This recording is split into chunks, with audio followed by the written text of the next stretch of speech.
history knows those examples when Goliath fails and David wins, right? I really wish us to be another one.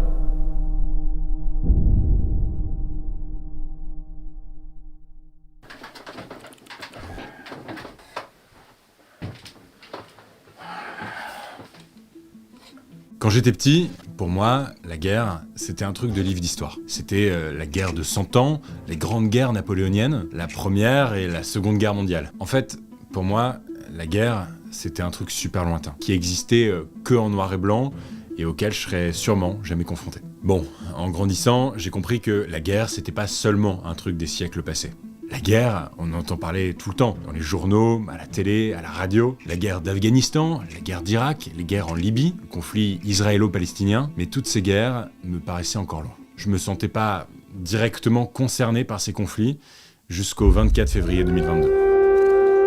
Les sirènes qui retentissent à Kiev, capitale de l'Ukraine, la guerre est déclarée. La Russie a déclenché une opération militaire de grande envergure sur tout le territoire ukrainien. The largest invasion in Europe since World War II. La mañana de este jueves 24 de febrero, los europeos se despertaron con la noticia de que Rusia llevaba a cabo una operación militar en Ucrania. À l'heure où je tourne cette vidéo, ça fait un peu plus d'1 an que la Russie a envahi l'Ukraine. Alors oui, la guerre est toujours assez loin de nous, mais elle se rapproche. Elle est aux portes de l'Union européenne et elle a des conséquences directes sur nos quotidiens. J'avais envie de mieux comprendre ce conflit russo-ukrainien. Comment cette guerre impacte la population restée sur place? Quelles batailles les Russes et les Ukrainiens sont-ils en train de mener à quelques milliers de kilomètres de chez nous? Depuis plusieurs mois, j'avais très envie de me rendre en Ukraine pour voir de mes propres yeux comment ça se passe là-bas et surtout vous le raconter. Et puis, je sautais pas vraiment le pas. Faut dire que je suis pas reporter de guerre, c'est pas franchement anodin. Mais justement, cette guerre militaire, cette guerre armée n'est que la face émergée du conflit. Alors avec mon équipe, on a décidé de couvrir une guerre plus discrète, plus cachée, dont on sait moins de choses. Je voulais vous filmer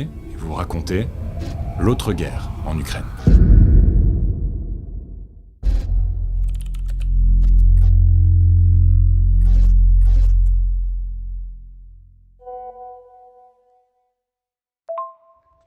Coucou les gars, c'est Gasp, j'espère que vous allez bien.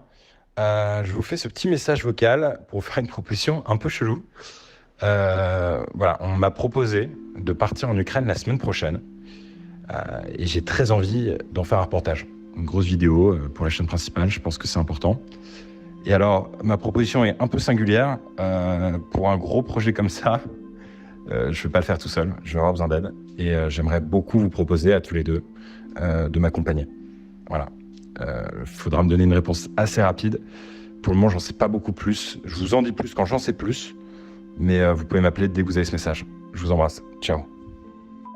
Pour ce reportage, je suis pas parti seul. Louis, derrière la caméra, et Max, mon producteur, sont venus avec moi. Leur mission, c'était de partir à Kiev, la capitale de l'Ukraine, pour prendre quelques images et préparer le terrain. Pendant que, de mon côté, je partais d'abord à Odessa, une ville portuaire au bord de la mer Noire, pour plus tard les rejoindre à la capitale. Mais pour préparer un reportage en zone de guerre, il faut prendre quelques précautions. Assurer un équipement de sécurité, au cas où, gérer les assurances, les transports, ou encore s'équiper contre la cybercriminalité, et je vous assure que c'est pas une mince affaire. Alors Surfshark VPN, qui est un partenaire de longue date de mon travail, m'a aidé à financer ce reportage. Et je vous en parle 2 secondes. Surfshark, c'est un VPN, donc un Virtual Private Network, un réseau privé virtuel quoi. Et voilà comment il nous a été très utile avec mon équipe pendant ce reportage. En Ukraine, et on va longuement y revenir dans le doc, la cyberguerre fait rage. Les hackers russes ciblent beaucoup de journalistes et de personnel diplomatique qui sont donc obligés d'avoir recours à des outils comme des VPN. En gros, Surfshark VPN crypte nos données en ligne et contribue à sécuriser nos informations personnelles, surtout quand on utilise les réseaux Wi-Fi publics gratuits. C'était notre cas dans la gare de Kiev, d'Odessa ou dans les différents hôtels qu'on a fait. Mais évidemment, pas besoin d'aller jusqu'en Ukraine pour ça. En France aussi, les réseaux Wi-Fi publics peuvent être dangereux. Bon, et puis Surfshark VPN vous permet aussi de gérer votre localisation. Il masque la localisation de votre adresse IP, qui est l'équivalent de la signature géographique de votre ordi. Il vous permet de changer votre localisation virtuelle à plus de 100 pays différents, afin que vous puissiez contourner la censure et les restrictions géographiques. Si vous allez en Russie par exemple, Insta, WhatsApp, Facebook, tout ça est interdit et avec un VPN, vous pouvez y avoir accès. Avec ce code promo Gaspard, vous pouvez bénéficier de 3 mois gratuits. Je vous mets le lien dans la description. Encore merci à Surfshark VPN de soutenir ce reportage et mon travail. Bon,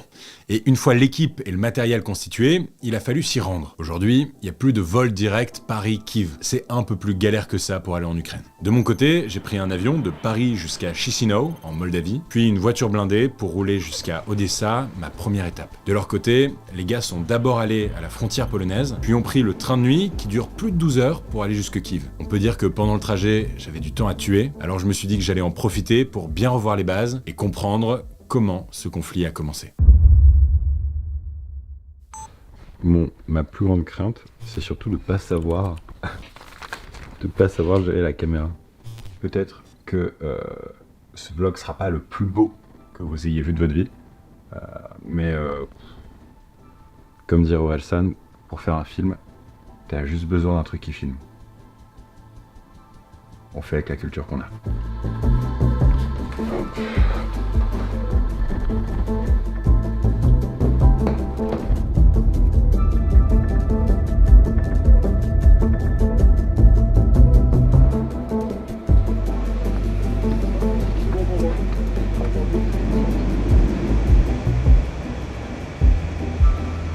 Déjà, il faut savoir que le territoire ukrainien, au cours de son histoire, a été sous l'influence de plusieurs grandes puissances. Il a été notamment aux mains des Polonais, de l'Empire d'Autriche, et à partir de la fin du XVIIIe siècle, l'autorité russe s'est étendue progressivement sur le territoire. Mais en 1917, l'Empire russe s'écroule. La République populaire d'Ukraine voit donc le jour et tient bon 5 ans jusqu'en 1922. Cette année-là, l'Ukraine est intégrée à l'URSS. Au début, sous Lénine, le fondateur de l'URSS, une politique d'ukrainisation est mise en place. Donc par exemple, c'est la langue ukrainienne qu'on utilise officiellement dans l'enseignement et dans l'administration du territoire. Mais à la mort de Lénine, en 1924, c'est Staline qui prend la tête de l'URSS. Il établit un régime totalitaire, y compris sur le territoire ukrainien, où il fait marche arrière et fait tout pour russifier la zone. Son but, c'est vraiment d'éliminer tous ceux qui se considèrent comme ukrainiens. Par exemple, rien qu'en 1933, 6 millions d'Ukrainiens meurent d'une famine provoquée par le dictateur communiste à cause des politiques économiques et agricoles qu'il a mises en place. Staline mène aussi une campagne de répression politique sur le territoire ukrainien en faisant exécuter des intellectuels, des artistes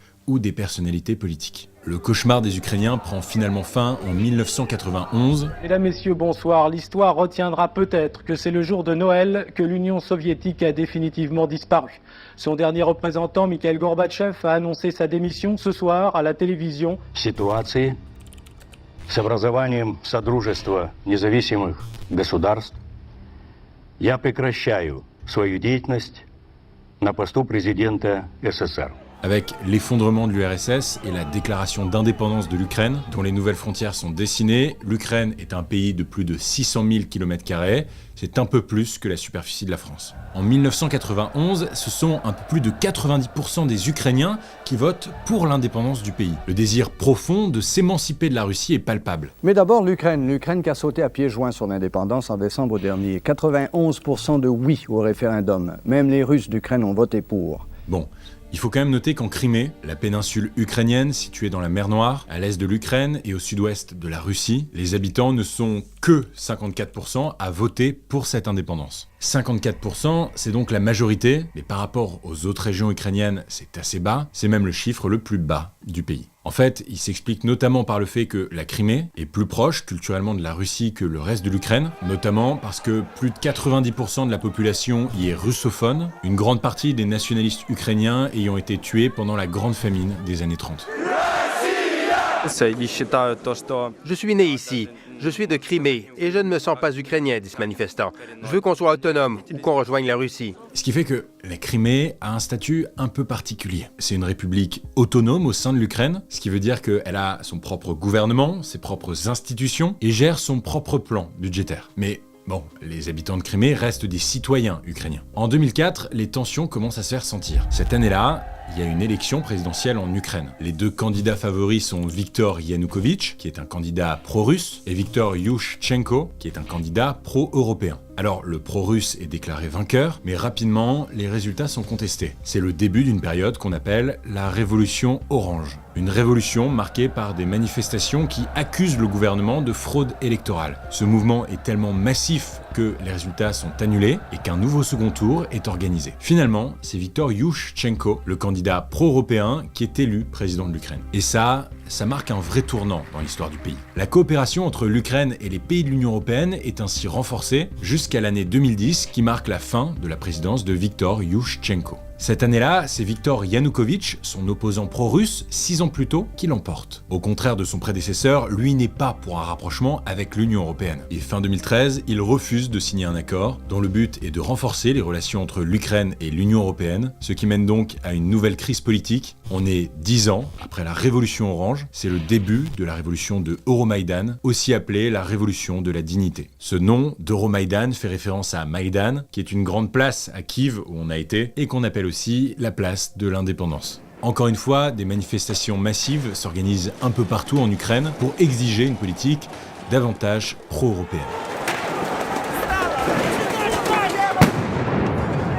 Ce mouvement mène alors à la chute du président en cours, Viktor Yanukovych, le 22 février 2014. En Crimée, la chute du président pro-russe fait débat et la tension monte entre les habitants pro-russes et les partisans de la révolution. Dès le 27 février, ce qu'on appellera des petits hommes verts, des soldats russes qui ont retiré leur insigne pour qu'on ne sache pas qui ils sont, envahissent la Crimée. En seulement une quinzaine de jours, ils arrivent à prendre le pouvoir sur la péninsule. L'Ukraine qui dénonce une invasion armée de son territoire par la Russie, car après le Parlement de Crimée, ce sont 2 aéroports de cette même région qui ont été pris par des hommes en armes. Qui sont ces hommes? D'où viennent-ils? À la mi-mars 2014, un référendum sur le rattachement de la Crimée à la Russie est organisé en Crimée. Il est approuvé par 96,6% de la population. Mais ce référendum est considéré comme illégitime par Kiev et les Occidentaux. Il y a une pseudo-consultation de la population en Crimée. Il ne peut pas y avoir une consultation organisée sur une partie du territoire sans que le gouvernement du pays en question ait été associé à l'organisation de ce scrutin. C'est pourquoi la France, comme l'Union européenne, ne reconnaîtra pas la validité de cette pseudo-consultation. Mais qu'en pense Vladimir Poutine, le président russe? Il s'en fout un peu. Et le 18 mars, la Russie officialise l'annexion de la Crimée. L'Ukraine et la communauté internationale ne reconnaissent pas cette annexion, et plusieurs sanctions occidentales contre la Russie sont appliquées. Bon, depuis 2014, les relations russo-ukrainiennes ont dégringolé. En mai 2014, Petro Poroshenko devient le nouveau président ukrainien. Lui est en faveur de l'adhésion de l'Ukraine à l'Union européenne et à l'OTAN, une alliance politique et militaire entre des pays européens, les États-Unis et le Canada. En 2019, 5 ans plus tard, c'est un nouvel homme qui arrive à la tête de l'Ukraine. Cet homme, vous le connaissez, c'est un acteur et humoriste très populaire là-bas.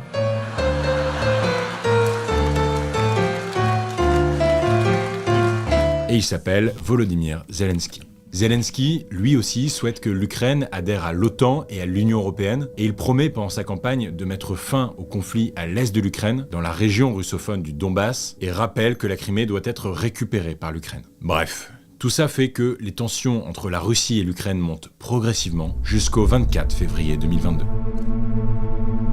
Я не бачу. Ой, Боже.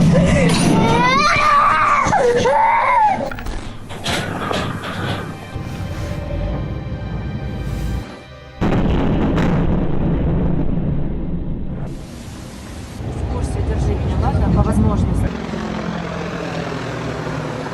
Ой.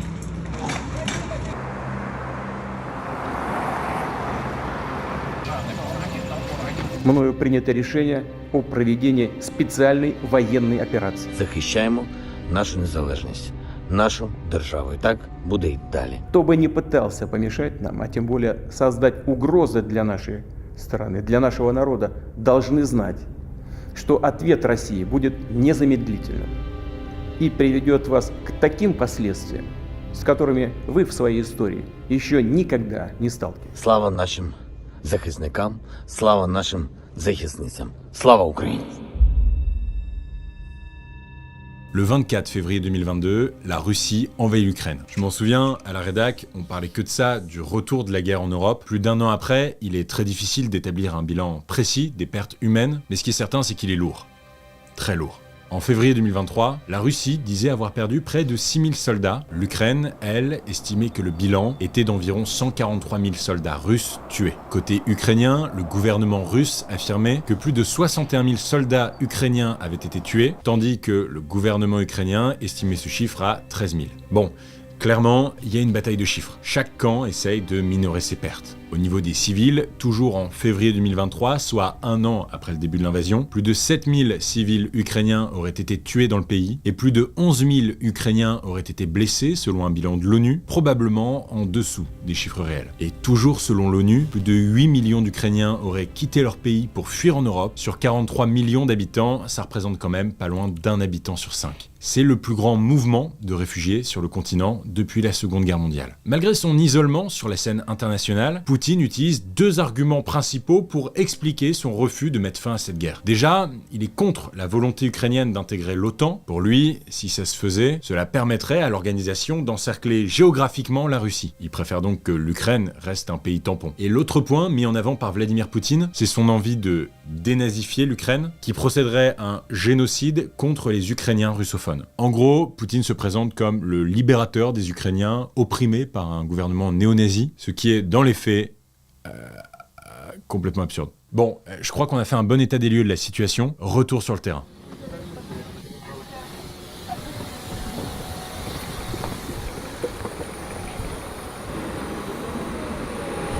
À ce moment-là, il est 20h, je viens d'arriver en Moldavie, plus précisément à la capitale, Chisinau, une des rares portes d'entrée vers l'Ukraine. Pendant ce temps, Max et Louis viennent de passer la frontière ukrainienne. J'avoue que je sais pas trop à quoi m'attendre. Oh my god. Explique-moi, où est-ce que vous êtes les amis? Donc là on est dans un train en Pologne et on est à quelques secondes de passer la frontière ukrainienne. Comment ça va? C'est quoi l'ambiance? L'ambiance est assez spéciale. On a fait la queue pendant plus de 2 heures pour rentrer dans le train. Il y avait une foule. C'était très très bizarre. Et le train a mis beaucoup de temps à partir. Il y a des gens qui passent en uniforme, des militaires. Il y a beaucoup de femmes, beaucoup d'enfants. Bon, et vous, ça va? C'est le moral. Enfin, c'est.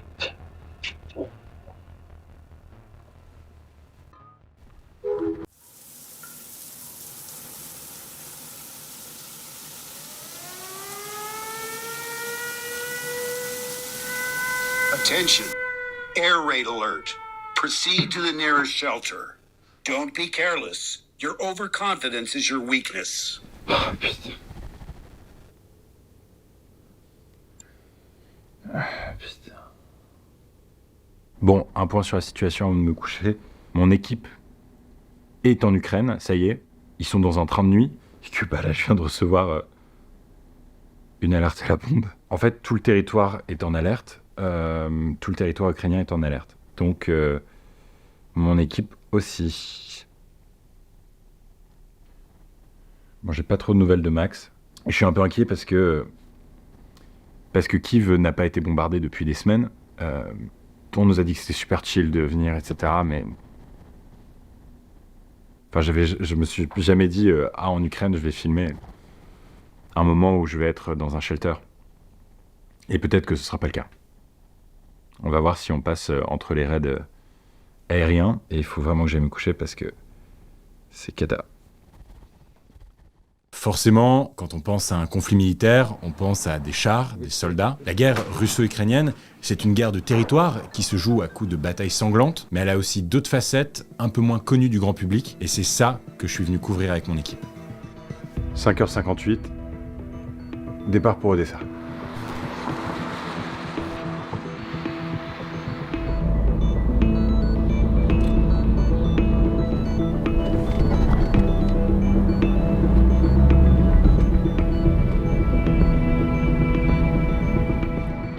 Bon, il est 8h et on est devant la frontière moldave-ukrainienne.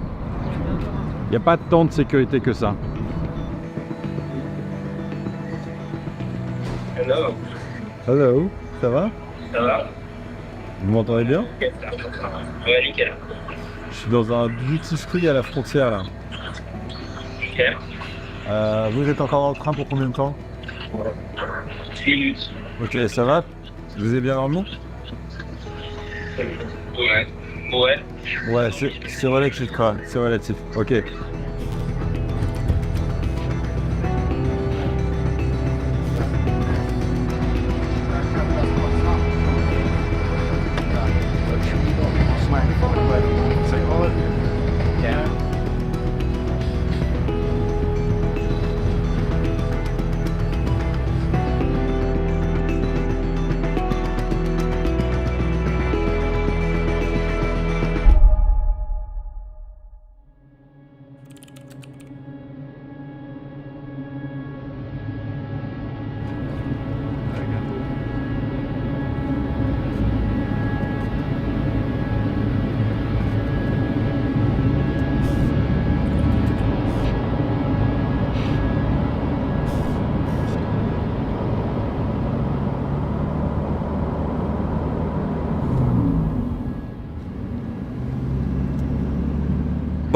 La dernière fois que j'ai allumé ma caméra, j'étais encore en Moldavie. Et là, depuis quelques heures, je suis à Odessa. C'est la 3e plus grande ville d'Ukraine. Odessa, c'est une ville portuaire de la mer Noire, dans le sud-ouest du pays où habitent environ 1 million de personnes. En fait, avant le début de la guerre, la ville était assez connue des Ukrainiens, et même des Moldaves. C'était un petit peu, en fait, ici, la Côte d'Azur de la région. Mais Odessa est surtout connue pour habiter 3 ports. Le port d'Odessa, celui de Tchornomorsk et le port de Yuzhny. Et vous vous en doutez bien, ces 3 ports font qu'Odessa est une ville hyper stratégique. Concrètement, il faut savoir que jusqu'au 24 février 2022, Odessa, c'était la plaque tournante du commerce ukrainien. En fait, quasiment toutes les marchandises, qu'elles entrent en Ukraine ou qu'elles en sortent, passaient par l'un des ports d'Odessa. C'est donc une ville hyper importante pour la survie économique du pays. Pour vous donner quelques chiffres, ce sont par les ports d'Odessa que sont importés 100% du pétrole ukrainien et qui sont exportés 100% des produits agricoles du pays. Il faut savoir que l'Ukraine est un des plus grands producteurs et exportateurs de céréales dans le monde. Pour vous donner une idée, avant la guerre, le pays était le premier exportateur mondial d'huile de tournesol. C'était le 5e producteur mondial de maïs et il exportait 12% du blé au niveau mondial.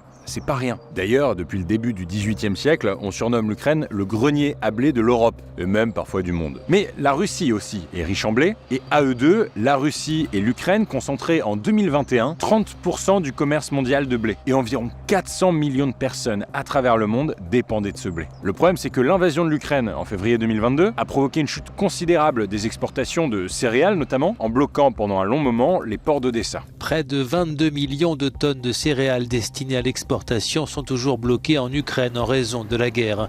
Un chiffre qui pourrait tripler d'ici l'automne alors que de nouvelles récoltes ont commencé. Vous vous en doutez, ce blocus a eu un impact économique désastreux sur l'Ukraine. Mais le truc, c'est que ce blocus imposé par la Russie a aussi eu un vrai impact sur le reste du monde et notamment sur les nombreux pays qui dépendent aujourd'hui des exportations ukrainiennes. Якщо через російську блокаду ми не зможемо і надалі експортувати наше продовольство, якого якраз не вистачає зараз на глобальному ринку, світ очікує жорстока продовольча криза і голод.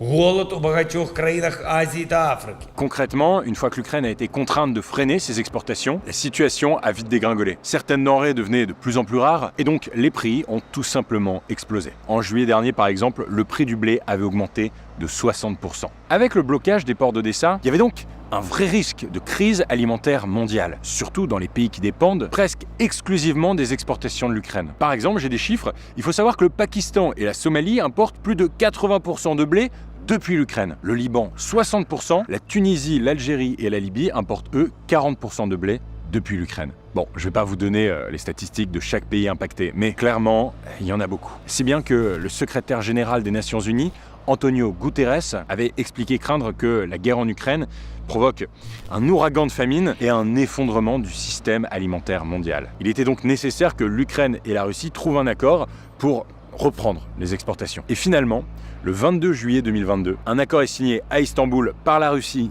et l'Ukraine sous la supervision de la Turquie et de l'ONU. En gros, sans rentrer dans les détails, cet accord qui est entré en vigueur le 1er août 2022 a permis la mise en place de couloirs sécurisés pour pouvoir faire passer des cargos marchands en mer Noire et les deux pays ont dû s'engager à ne pas les attaquer. Cet accord, il a d'abord été prévu pour 120 jours, soit 4 mois. Alors dès le 1er août, on a pu voir des cargos entrer et sortir des ports d'Odessa, ce qui a permis de facto une baisse des prix des produits agricoles dans le monde. En novembre 2022, l'accord a été prolongé à nouveau pour 4 mois, mais mi-mars 2023, les Russes ont commencé à émettre des réserves. Concrètement, ils ont accepté de signer à nouveau cet accord, mais cette fois-ci, seulement pour 60 jours. Her iki tarafla da yaptığımız görüşmeler sonunda 19 Mart'ta bitecek olan anlaşma süresinin uzatılmasını sağladı. La Russie pose donc un ultimatum aux pays occidentaux. S'ils souhaitent que l'accord soit prolongé après le 18 mai, ils ont 2 mois pour assouplir les sanctions qui pèsent indirectement sur les exportations agricoles russes. À l'heure où je tourne cette vidéo, il reste un peu plus d'1 mois pour convaincre les Russes de renouveler cet accord pour éviter un nouveau risque d'inflation des prix et donc de crise alimentaire mondiale. The confirmation by the Russian Federation to continue its participation in the Black Sea Initiative for another 60 days. Pour vous donner un peu de contexte, 2 jours avant que je m'y rende, des drones kamikazes ont frappé le port d'Odessa, qui est une zone sous très haute tension, car hautement stratégique. C'était très compliqué de pouvoir tourner des images dans le port d'Odessa. Les Ukrainiens font très attention parce que c'est un lieu hautement stratégique. Alors je tournais des images un peu en scred avec ma caméra à l'envers pour pas que les militaires m'emmerdent trop. Après attention, hein, j'étais bon élève, j'ai respecté les consignes. Et là-bas, un peu par hasard, j'ai rencontré ce type qui s'appelle Vitali. Vitali, c'est le directeur commercial d'un terminal du port d'Odessa. Et en discutant un peu avec lui, il m'a expliqué comment le port continuait de fonctionner, et ce, malgré les attaques. Port is working in war conditions, and there is no straight attack, there is no any fights here, but we live in danger because of the missile attacks, and we need to stop the war. We need to stop our activities when it's a missile attack approach. And also we are working with the vessels through this grain corridor. And that's also a huge problem because the vessels can't come openly without any problems. They need to pass through the commissions and everything on the Turkish side, and this is also take very long time and very long procedures. That's a problem.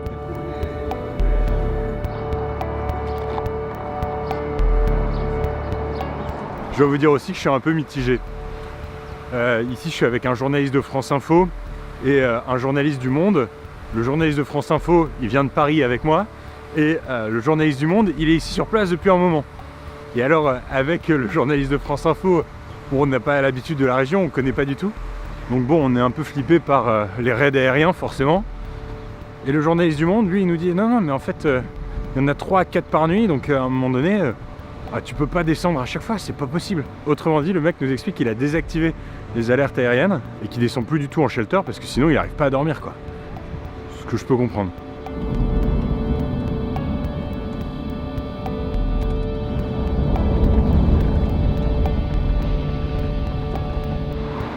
Ici à Odessa, je suis surpris parce que en fait tous les commerces sont ouverts, tout fonctionne. Alors évidemment, tu croises 2-3 mecs avec des gilets pare-balles, tu croises des véhicules blindés de temps en temps, mais globalement, ça a l'air assez normal. La situation économique du pays, mais aussi une partie de l'équilibre alimentaire mondial, tient donc à un fil. C'est aussi ça, l'autre guerre qui se déroule ici. Le conflit n'est pas seulement militaire, c'est aussi des pressions, des sanctions, des blocus, des embargos qui mettent à mal toute l'économie de l'Ukraine. En me rendant dans la gare d'Odessa, j'ai vu des couples se serrer dans les bras pour se dire au revoir, des familles ukrainiennes quitter le pays, et surtout, en plein tournage d'une séquence, un mec de mon âge qui est venu me demander de l'argent parce que sa maison venait d'être détruite et qu'il avait tout perdu. I need help. If you can help me. Ça me fait tellement de peine, putain. Allez, j'avance. Dans ces rues, où la guerre se fait parfois discrète, elle ressurgit soudainement au détour d'un checkpoint, d'un contrôle armé ou d'une alerte d'attaque aérienne. Mais il était temps pour moi de retrouver Louis et Max. J'ai fait 6 heures de bagnole blindée jusqu'à Kiev. Là on est dans une voiture blindée. Ouais, c'est la première fois. Première fois dans une voiture blindée. Là-bas, j'allais m'intéresser à une autre face cachée de la guerre, beaucoup plus discrète, beaucoup plus secrète.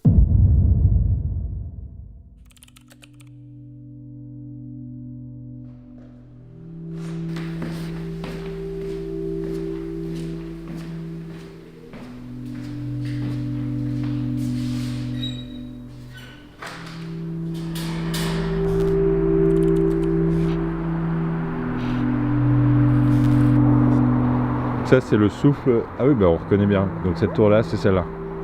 Ok. Et ça a eu lieu quand Le 10 octobre 2022.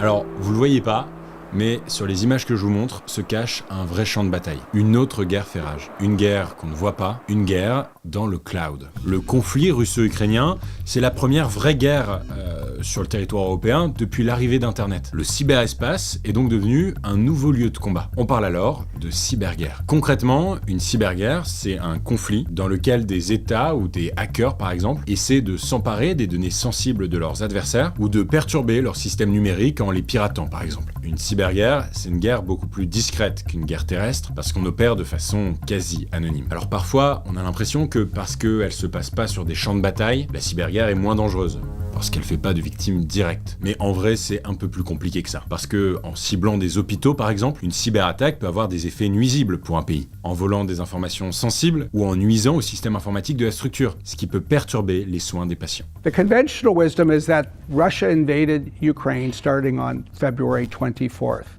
But the truth is, we started to see the cyber attacks unleashed on Ukraine February 23rd, the day before. It is the first war in human history that is being fought in part in cyberspace. Le 23 février 2022, quelques heures avant l'attaque militaire russe contre l'Ukraine, des banques et des ministères ukrainiens sont victimes de cyberattaques massives. Concrètement, le fonctionnement de leur site est très perturbé. C'est le chaos et très rapidement, la Russie est pointée du doigt. On lui reproche d'avoir conduit cette cyberattaque pour déstabiliser l'Ukraine juste avant de lancer son assaut, ce que Moscou dément. Sur le site du gouvernement ukrainien, on peut dire que l'objectif des Russes est de détruire des données, d'empêcher l'accès des citoyens ukrainiens aux services publics et de déstabiliser la situation du pays, de semer la panique et de susciter la méfiance envers les autorités. On va pas se mentir, au début de la guerre, peu de gens pariaient sur la capacité des Ukrainiens à résister longtemps face aux Russes, aussi bien sur le terrain que dans le cyberespace. Et pourtant, l'armée ukrainienne se bat encore aujourd'hui sur tous les fronts. L'Ukraine déjoue les pronostics et tient clairement le coup. La cyber-résistance ukrainienne est aussi menée par des hackers volontaires, de simples citoyens qui se mobilisent. Je pense par exemple à ce célèbre groupe Anonymous qui se décrit comme des activistes, la contraction de hacker et activiste. Anonymous a déclaré être officiellement en cyberguerre contre le gouvernement russe dès le 24 février 2022. This is a message to Vladimir Putin from Anonymous. Mr. Putin, the ongoing invasion of Ukraine has shown that your regime has no respect for human rights. Mais je pense aussi à IT Army of Ukraine, cette armée numérique qui a été lancée au lendemain de l'invasion russe à l'initiative du ministre de la Transition numérique ukrainien. Elle est composée de hackers ukrainiens mais aussi de volontaires venus des quatre coins du monde. Faut dire que pour rentrer en cyberguerre, c'est plus facile que de s'investir dans un conflit militaire. Il faut juste un ordi et une bonne connexion. Et des connaissances et des compétences en hacking aussi. Enfin, ce que je veux dire, c'est qu'il n'y a pas besoin de se rendre sur le terrain. Et a priori, on risque pas d'être tué au combat. Si bien qu'en mars 2022, on comptait environ 300 000 membres dans cette cyberarmée. Et alors pour en parler, j'ai donné rendez-vous dans un hôtel de Kiev à Nika. Avant la guerre, c'était une civile spécialisée dans la tech et la data. Aujourd'hui, elle fait partie de IT Stand for Ukraine, un de ces groupes de hackers. Cyber war is really discreet because you can't just, break in and do whatever you want because you will be shut down really quickly. So this is a really subtle operation and you need to find vulnerabilities, whatever you can find, wherever you may find them. And you find those vulnerabilities and then you sit there for a while in those systems trying to collect the data, trying to get sense out of it, without too much hustle. So yeah, we're kind of a citizen army. I actually like how it sounds. Some of the successes that we have, like logistic chains or railways, and most recent, it was connected with the system that helps in distribution of drinks, alcohol drinks, I suppose. They have this, licenses on every bottle, and their operations were crippled for quite a while, so no shops could, get new orders and do this kind of thing. So it's mostly fighting not directly with the government or with the army, but trying to make things more difficult for vast majority of people, however it may sound not in a good way, but we are at war and we're fighting with those weapons that we have. You cannot win the war by just fighting on the battlefield, and you cannot win the war by just fighting in the cyberspace. You need both. L'émergence d'une guerre sur Internet change la donne dans le conflit. Nika et ses équipes aident l'armée ukrainienne en designant des logiciels pirates pour combattre contre les Russes, mais ils attaquent aussi la société russe. Ils essayent de rendre le quotidien des civils russes plus compliqué. Mais la guerre sur Internet, et je voulais en parler, se joue sur un autre terrain hyper important. En fait, quand Nika est arrivée à l'hôtel, elle est venue avec Roman, qui lui aussi fait partie du groupe IT Stand for Ukraine, et lui s'occupe d'une autre guerre numérique aussi importante, voire plus importante que celle des hackers, celle contre la désinformation, la guerre pour les cerveaux, comme l'appelle Nika. Je crois que c'est important de dire que la cyberguerre, elle passe aussi par l'usage de la désinformation, dans les médias, sur les réseaux sociaux. C'est donc pour ça que, depuis le début de la guerre, YouTube, TikTok, Facebook ou Insta notamment, déploient de plus en plus de moyens pour lutter contre la désinformation russe, qui se propage en masse, en bloquant des faux profils ou en supprimant des vidéos mensongères qui parlent du conflit. Pour vous donner un exemple, en mai 2022, quelques mois à peine après le début de la guerre, YouTube disait déjà avoir supprimé 70 000 vidéos et 9 000 chaînes liées à la désinformation sur le conflit russo-ukrainien. Information war is mostly about how people perceive the reality. The problem with Russians is that the words they use are not reflecting the phenomena they're describing. So people are living in illusion. For example, Russia promotes their narratives in Europe, saying that there is no such thing like Ukraine, there is no, history of Ukraine as a separate state. It always was a part of Russia, which is not true. But it's quite popular in Europe, such way of thinking, and this is the front of the information war. C'est donc ça, l'enjeu de cette guerre d'information. La Russie veut remettre en cause l'existence même de l'Ukraine et justifie son invasion grâce à de la propagande de masse, qui cible certes les Ukrainiens pour les pousser à se rendre à la Russie, mais aussi les Russes pour qu'ils soutiennent l'action du gouvernement, et le reste de la communauté internationale pour s'attirer la sympathie des internautes du monde entier. Et cette propagande, les Russes la diffusent en grande partie via les réseaux sociaux qu'on a tous là-dedans. Avec des vidéos, des articles de propagande, mais aussi en utilisant des bots, qui sont des faux profils automatisés, qui interagissent en masse dans les commentaires, ce qui donne l'illusion que beaucoup d'internautes soutiennent cette invasion. Every month there are 500,000 numbers which are used to register bots in Russia. Does it influence people? Yes. Especially in platforms like TikTok, when you don't have a lot of conscience, when you do not read it deeply, you just go through it.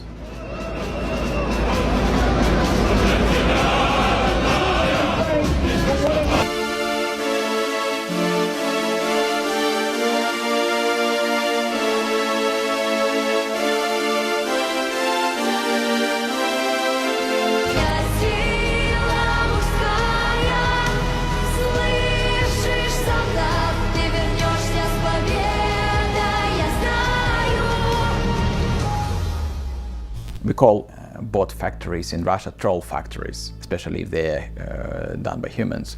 And especially, some of those commands are done by humans, and then they're distributed through the automated systems. Here in Ukraine, we have some elf factories, as we call it, but we try to make people more conscious. So we fight with facts. We fight with something which makes sense, which can be verified. The thing is that the amount of information we digest after the full-scale invasion started is like 7 to 8 times more. So we are worrying a lot. We want to know what's happening, and we go through all these, news channels in Telegram, Facebook, TikTok, whatever, trying to understand what's going on. And brain is overwhelmed with this amount of information, and you cannot distinguish what's fake, what's not. So yeah, it makes people crazy.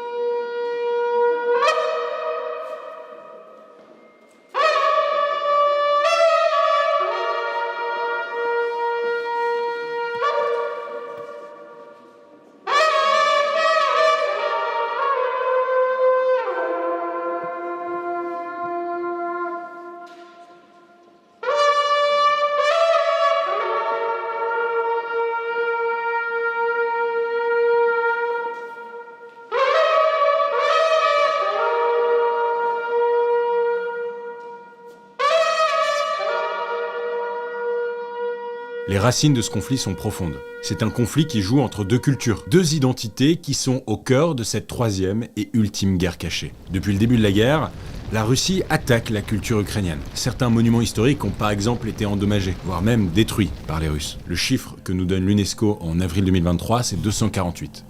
248 monuments. Un exemple particulièrement marquant, c'est le théâtre de Mariupol, une ville à l'est de l'Ukraine qui a été la cible de bombardements aériens en mars 2022. En plus de détruire le patrimoine culturel ukrainien, les Russes sont aussi accusés de le piller. Les Russes se servent dans les musées en prétextant que ce qui s'y trouve est russe, pas ukrainien, et que du coup, voilà, ils peuvent se servir. Je caricature, mais c'est presque ça. The Russians did leave some paintings behind.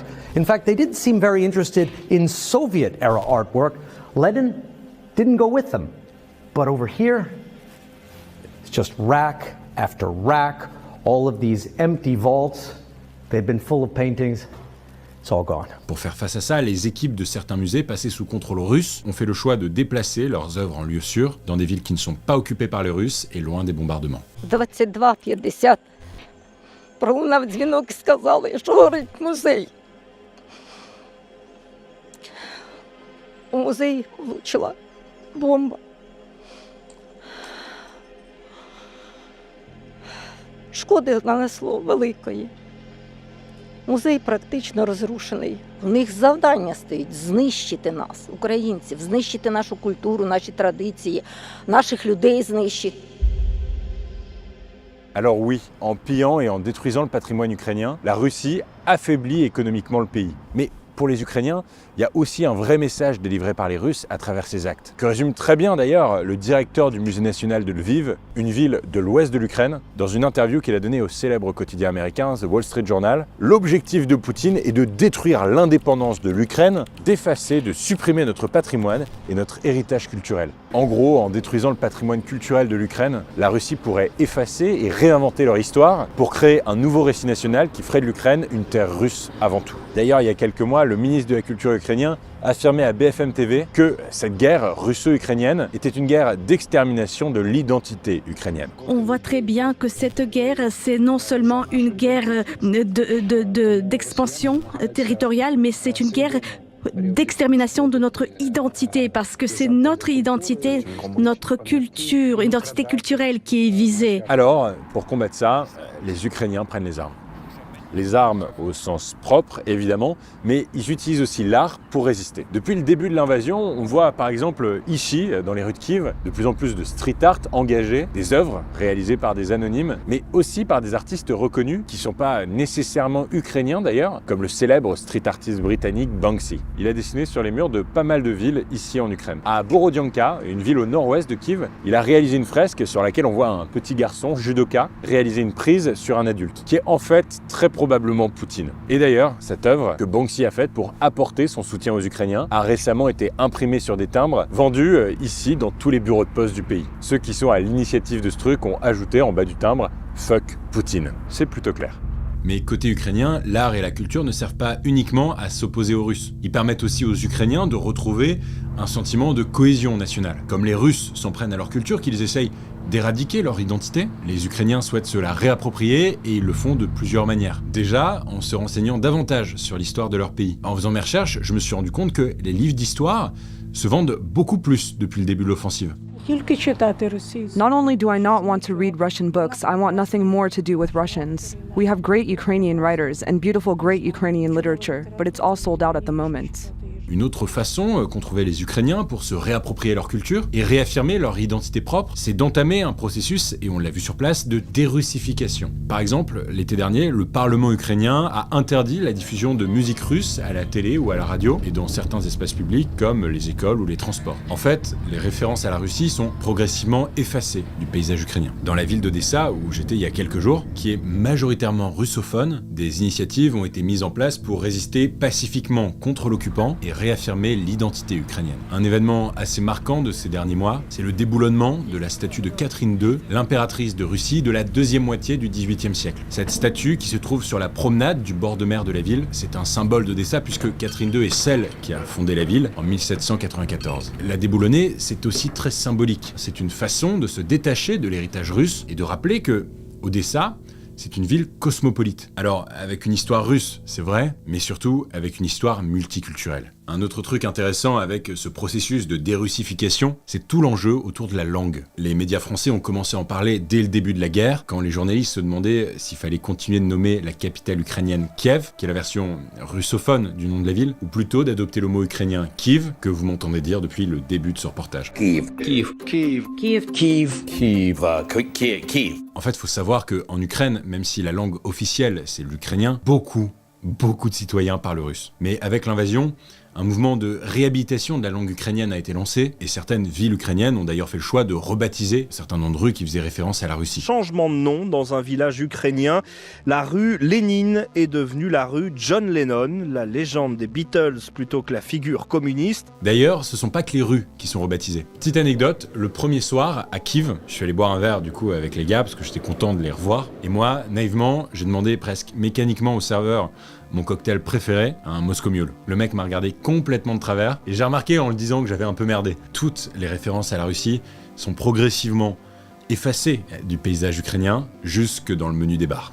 Les Moscow Mule étaient clairement plus les bienvenus dans ce bar ukrainien et du coup, ce soir-là, j'ai pris un Kyiv Mule.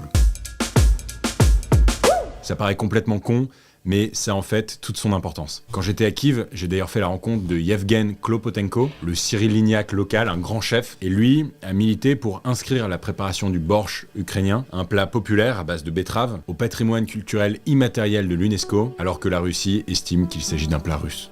So this is our main dish. It's a borscht. From the 1st of July 2022, it's now World Heritage. So now literally you can smell the World Heritage aroma. If we have the gastronomy, we have our culture. The main idea of Putin to say that there is no culture and no country at all, and they say borscht is Russian dish, but Putin now has nothing what to say. They don't have gastronomy. I said, oh no, I'm sorry. UNESCO said that we have gastronomy. So now, after the borscht, they cannot say like the same. They cannot say about the religion the same. They cannot say about our language. So now, war is happening about our identity. Yeah, borscht is a cultural weapon. With this cultural weapon, we are fighting against Russia culture and propaganda. Tiens, juste avant de continuer sur la suite, je voulais vous montrer un rush un peu spécial de cette interview. En fait, on est arrivé dans les cuisines en plein service, on lui a posé quelques questions, et au bout de 2 minutes, il s'est passé ça. Here on the pots, and then we put to the wooden oven to have this smoke aroma, because... Là, exactement ici. La tête un peu perdue et gênée qu'il fait, c'est parce que le bruit que vous venez d'entendre, c'est tout simplement une alerte au bombardement aérien qui s'est déclenché. Don't worry, then we will go down on the ground floor and it's going to be a safety place. So it's a new reality how we live in. Spoiler, on n'y est jamais allé. Ouais. C'est aussi ça, le quotidien des Ukrainiens. Si pour Klopotenko, le borsch est une arme de guerre, c'est parce que le vrai combat qui se joue derrière l'invasion russe, c'est celui contre le déni de l'identité ukrainienne, et donc de la légitimité même du pays. En gros, la Russie dit que l'Ukraine n'a même pas lieu d'exister, car elle n'a, selon elle, pas d'histoire, pas de culture, pas d'identité propre, et donc que ces terres appartiennent et reviennent à la Russie. Je crois que c'est ici que tout se joue. La Russie accuse l'Ukraine de n'avoir aucune existence légitime. Ceux qui connaissent l'histoire connaissent ce projet qui a commencé au XIXe siècle. Déjà, l'Empire austro-hongrois, la Pologne et d'autres pays ont commencé ce projet. Le but était unique, c'est-à-dire arracher les territoires historiques qui sont appelés aujourd'hui l'Ukraine, les arracher à notre pays. Il n'y a rien de nouveau. Poutine a déclaré que les Russes et les Ukrainiens était un même peuple, et il a envahi l'Ukraine avec cette idée-là. Mais les Ukrainiens résistent pour lui dire qu'eux et les Russes ne sont pas un même peuple. Ils résistent en prouvant au monde entier l'existence de leur culture propre, la légitimité de leur identité nationale, et donc les fondements mêmes de leur pays. Les Ukrainiens se battent non seulement pour préserver leurs frontières, mais aussi et surtout pour défendre leur existence et leur culture face à un agresseur qui les remet en question. C'est pour ça que les Ukrainiens résistent. La guerre militaire, économique ou dans le cyberespace sont en vérité des prolongements de la guerre identitaire que Poutine tente de gagner en effaçant et en réécrivant l'histoire à coups de bots, de désinformation, de fake news et de boycott.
Alors voilà, ça fait près d'1 an et demi que la guerre a commencé. Quand on se balade dans les rues de Kiev, on voit partout des affiches « Be brave like Ukraine », soit courageux comme l'Ukraine. Ce qui fait tenir les Ukrainiens, c'est qu'ils regardent déjà vers l'avenir. Ils pensent à leur reconstruction, à l'après-guerre, particulièrement les jeunes que j'ai croisés. Pour faire ce reportage, j'ai d'ailleurs rencontré Dana. Dana, c'est une jeune Ukrainienne qui a fait ses études à Paris et qui est récemment revenue vivre en Ukraine. Elle s'est installée à Kiev pour participer à l'effort de reconstruction. Dana était incroyable, elle nous a beaucoup aidés sur le terrain. Alors, on voit pas toujours à l'écran les fixeurs et les fixeuses qui accompagnent les journalistes en reportage. Mais j'avais très envie de vous présenter Dana. J'ai déménagé à Kiev, effectivement, parce que c'est le moment crucial d'être ici. Il y a des choses à faire. Il y a l'avenir à repenser, à décrire. Et c'est un moment historique. Je ne veux pas être ailleurs qu'ici. C'est stratégique, en fait, d'être ici. C'est important d'être ici parce que l'avenir de la démocratie, il est en train de s'effectuer sur les lignes de front.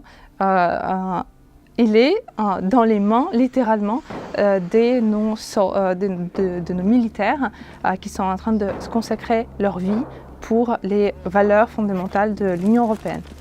Donc, c'est là où ça se joue l'avenir de l'Europe. Grand enjeu pour envisager la reconstruction, c'est d'abord gagner la guerre. Parce qu'on ne peut pas penser la reconstruction sans que la victoire soit apportée. Parce que ça engage beaucoup de questions de sécurité, des assurances. Sans la fin de la guerre, malheureusement, ce sera difficile d'engager des investissements pour reconstruire le pays. On a 1,5 million de personnes qui sont sur le front. Ils vont devoir être réintégrés socialement, accompagnés par la suite, parce que c'est aussi une réinsertion psychologique, parce que vous avez des traumatismes.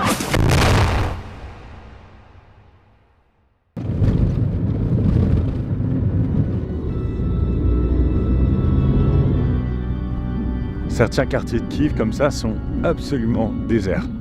Et il n'y a personne. C'est fou, hein?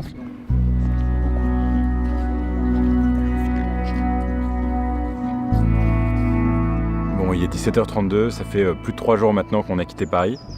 Et on s'apprête bientôt à partir. Ce qui est marrant, c'est que quand on est arrivé, tous les trois, Louis, Max, moi, on flippait pas mal. Enfin, je pense pouvoir dire que c'était le cas.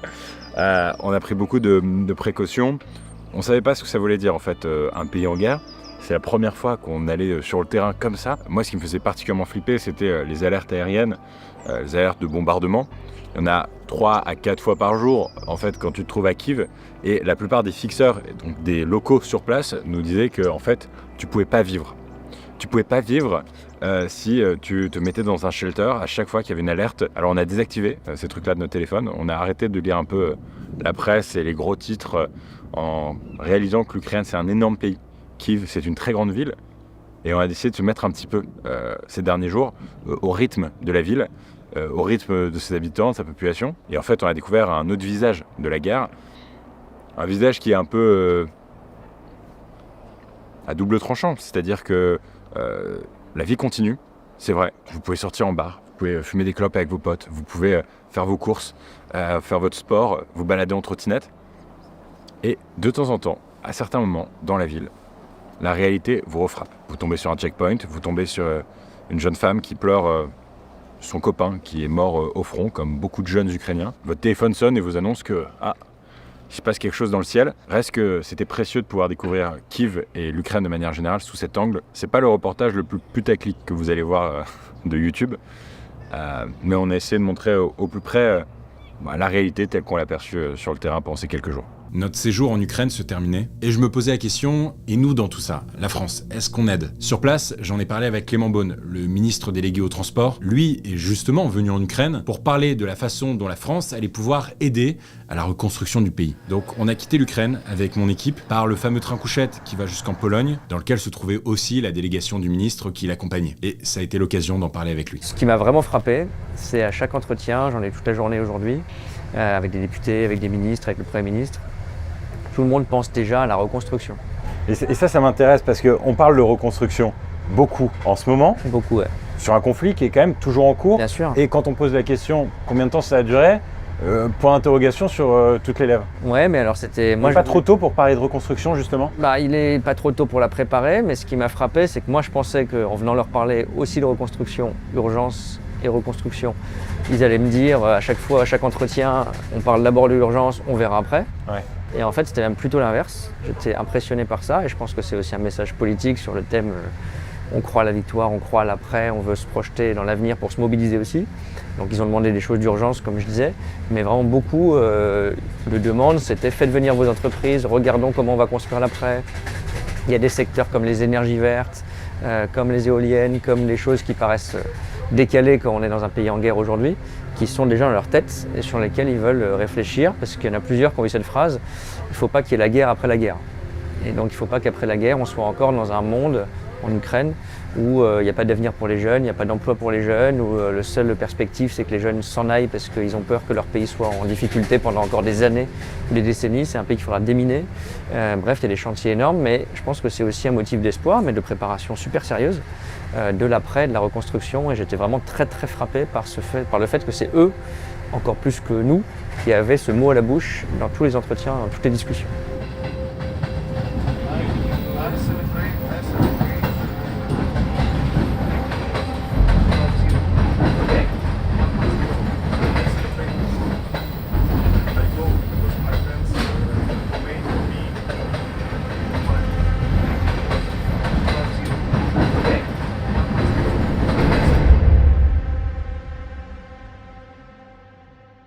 Merci d'avoir regardé mon premier long reportage. Vous vous en doutez, c'était un projet assez hors norme à mettre en place. J'aimerais remercier Max, mon prod, et Léa, ma rédactrice en chef, avec qui j'ai entièrement co-construit ce reportage, et Louis, qui nous a accompagnés sur le terrain et qui a signé toutes ces belles images. Merci à Dana et à Marina, nos fixeuses, à Clément Beaune et son cabinet de nous avoir ouvert tant de portes, à celles et ceux qui ont assuré notre sécurité sur place. Je pense notamment à Reporters sans frontières et à Surfshark VPN d'avoir soutenu ce projet de dingue. C'est précieux d'avoir des sponsors qui vous suivent sur le financement de ce genre de doc. Plus que jamais, abonne-toi, viens découvrir mon travail si tu le connais pas encore. C'était Gaspard G.